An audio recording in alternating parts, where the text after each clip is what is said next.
ហងជិញមាសនៅថ្ងៃទី17ខែ4ឆ្នាំ2026ត្រូវនឹងថ្ងៃសុក្រចុងសប្តាហ៍ចឹងយើងមកមើលទៅលើការវិភាគបច្ចេកទេសបន្តិចសម្រាប់ធ្វើការជួញដូរតើទំនោរទីផ្សារនៅថ្ងៃសុក្រចុងសប្តាហ៍នេះដំណើរឡើងទៅលើឬក៏ចុះមកខាងក្រោមវិញនៅព្រឹកថ្ងៃសុក្រនេះផងដែរតម្លៃមាសកំពុងតែស្ថិតនៅក្នុងហ្សូន4790ដុល្លារក្នុង1អោនដែលស្មើនឹង5771ដុល្លារក្នុង1តម្លឹងការវិភាគមួយនេះគឺជាតំបន់ដែលយើងបានវិភាគនៅក្រុងទុកកាលពីថ្ងៃមុនដែលតម្លៃទីផ្សារមាសបានឡើងមកខ្ពស់បំផុតនៅក្នុងតំបន់កំពូល resistance ហ្នឹងស្ថិតនៅក្នុងហ្សូន4871ដុល្លារក្នុង1អោនហើយការគូក្រាបដែលយើងវិភាគនឹងព្យាករឃើញថាតម្លៃទីផ្សារនឹងមានអត្រានៅក្នុងការចុះមកខាងក្រោមវិញយ៉ាងហោចណាស់ក៏ជាមធ្យម100លេខទៅ150លេខឥឡូវនេះគឺទីផ្សារបានចុះមកហើយបងប្អូនគឺទីផ្សារបានចុះមកដល់តំបន់ low ទាបហ្នឹងស្ថិតនៅក្នុង04767ដុល្លារក្នុង1អោនបើយើងប្រៀបធៀបពីកម្រិតដែលបានធ្លាក់ចុះមកគោមនៃការគូក្រាបរបស់យើងកាលពីការវិភាគនៅក្នុងវីដេអូមុនគឺស្មើនឹង100លេខប៉ុន្តែទីផ្សារមាសមិនទាន់ជាបុក down ធ្លាយដាច់ចុះទៅគោមទេបើយើងកំពុងតែមើលនៅក្នុង structure 4ម៉ោងគឺទីផ្សារនៅតែបន្តដើរ sideways អញ្ចឹងទៀតអញ្ចឹងមានន័យថាកម្លាំងដែលទំនោរគឺទីផ្សារយើងមើលឃើញនៅតែបន្តចុះប៉ុន្តែនៅក្នុង zone sideways អាចនៅក្នុងតំបន់4870ទៅ4900ដុល្លារក្នុង1អោនដែលជាតំបន់ sideways នៃដំណើរទីផ្សារនៅតំបន់ខ្ពស់ហើយតំបន់ low ទាបហ្នឹង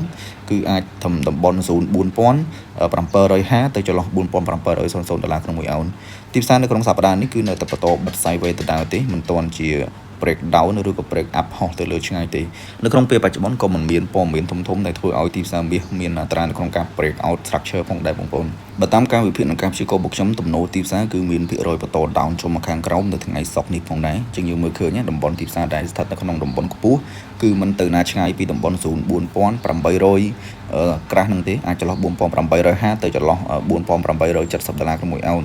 បើសិនជាតំបន់ low តំបន់ទាបករណីដែលទីផ្សារត្រូវចុះមកគឺអាចចុះច្រើនអាចមកដល់04700ឬក៏បិទផ្សារនៅតំបន់ក្បែរនឹងឬក៏ក្រោមនឹងតិចតួចព្រោះតំបន់ជើងចាស់ដែលយើងវិភាគនឹងក្រុងទុកហ្នឹងគឺស្ថិតនៅក្នុង04650ដុល្លារក្នុង1អោនអញ្ចឹងបើយើងគូសក្រាបនៅដំណើរទីផ្សារគឺភាគរយចុះមកខាងក្រោមច្រើនសម្រាប់ការជួញដូរក៏ដូចគ្នានៅថ្ងៃសុក្រនេះគឺយើងផ្ដោតទៅលើការលក់ដើម្បីទាញផលចំណេញផងដែរអញ្ចឹងខ្ញុំសូមគូសទិសដៅមាសនៅដំណើរទីផ្សារដែលមានអត្រានៅក្នុងការចុះមកក្រោមការវិភាគរបស់ខ្ញុំគឺទំនោរទីផ្សារគឺបែបនេះទី1គឺកំពុងតែ down ចុះមកខាងក្រោមអញ្ចឹងទីផ្សារនឹងអាចចុះទៅបន្ថែមទៀតជំរឿដែលអាចចុះទៅគឺច្រើនដូចខ្ញុំលើកឡើងអញ្ចឹងក្បែរ100ទៅ100លេខជាងទៀតនៅក្នុងពេលឆាប់ៗហ្នឹងទោះបីជាថ្ងៃសុក្រនេះមិនចុះច្រើនក៏សប្តាហ៍ក្រោយនៅថ្ងៃច័ន្ទបើកផ្សារក៏ទំនោរទីផ្សារមានភាពចុះមកក្រោមដែរអញ្ចឹងអាចជារួមនៅថ្ងៃសុក្រនេះបើយើងជួញដូរលក្ខណៈ swing hold swing គឺយើងអាចលក់ទាញផលចំណេញក្បែរ100ទៅ150លេខដែលទាញទិសដៅលក់មកដល់04700ទៅចន្លោះ4650ដុល្លារក្នុង1អោនដែលជាតម្លៃដែលយើងទាញផលចំណេញបាននៃការលក់ពីតំបន់កំពូលទាំងអស់នេះអញ្ចឹងណាបងប្អូនសម្រាប់ការជួញដូរខ្លីៗលក្ខណៈ skipping គឺបងប្អូនអាចមើលនៅក្នុងលំហ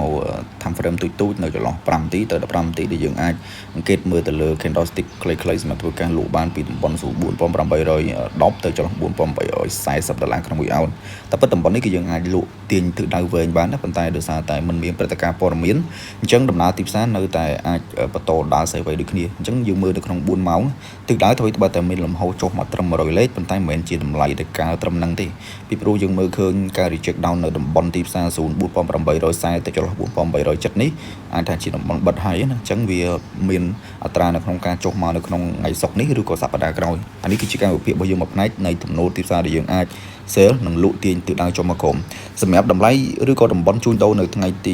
17នេះនៅថ្ងៃសុក្រនេះគឺយើងអាចរងចាំក៏បានដែរបើមិនតន់លក់ skipping ទេរងចាំលក់នៅ04837ដុល្លារក្នុង1អោនទៅចន្លោះ4870ដុល្លារក្នុង1អោនដែល0 sell ណាចំណែកតំបន់ទិញវិញអាចយើងជ្រៅតិចដោយសារតែតម្លៃទីផ្សារយើងមើលឃើញបើត្រូវចុះគឺចុះច្រើនអាចរងចាំទិញនៅ4730ទៅចន្លោះ4650ដុល្លារក្នុង1អោនដែលជាតំបន់យើងរងចាំទិញផលចំណេញនៅថ្ងៃសុក្រចុងសប្តាហ៍នេះ